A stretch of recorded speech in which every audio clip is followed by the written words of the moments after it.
And what about toxic masculinity? Let's Yeah, just like see. let's just define the two. Let's define the two. As I say on Yeah. on here a lot, I don't like to use. We've kind of had this discussion around using the word toxic masculinity. I Yeah, think it's yeah. just we've had generational differences. Different levels of masculinity. I think what my personal thoughts on is that there's a lot of the toxic masculinity is old school masculinity in a way. It's that old school. I'm right, you're wrong. Do as I say, not as I do.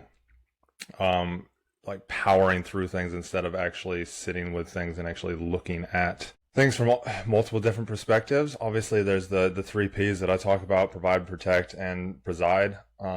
But yeah, Okay. let's hear yours.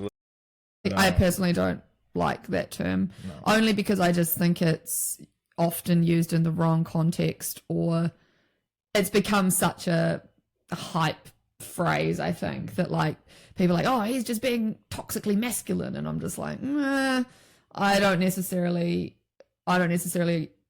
disagree or agree with it that either way. I just think it's just a term that's kind of thrown around.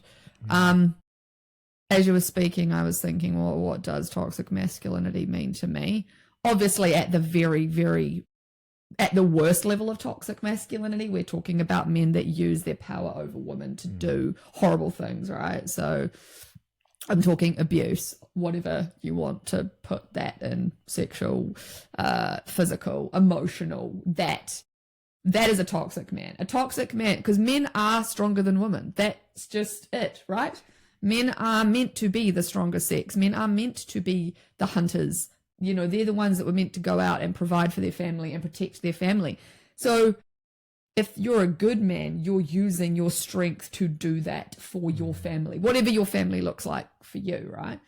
Whereas I feel like toxic men use their strength and use the fact that they are the stronger sex from a physical perspective and abuse that power. And so that's one part of it to me. And then the other part of it to me would be men that are deeply disconnected from who they are, and actually men who haven't been taught how to communicate. Men that like don't, and it's like maybe they were taught all the touchy-feely and be in touch with you, all of this, but they don't actually like really deeply feel, well, what does that actually mean? And then when they are having troubles, I mean, I don't expect men to just battle through. That's not what it's about. Like if you're in a partnership, a relationship, a marriage, like it's about sharing the struggles with each other and finding, for men, I think finding your crew, your guys, men aren't meant to do it alone. And I think in today's society, a lot of men are doing it alone. They don't have friends. They don't have a person they can call on. They, have isolated themselves and they feel like they can't talk to anybody, and talking to people is a sign of weakness.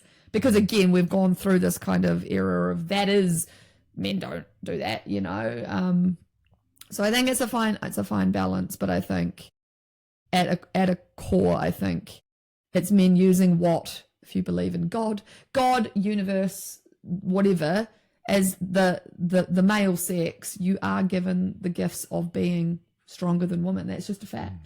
And you're using and abusing it in all the wrong ways. That's what I think a toxic man is.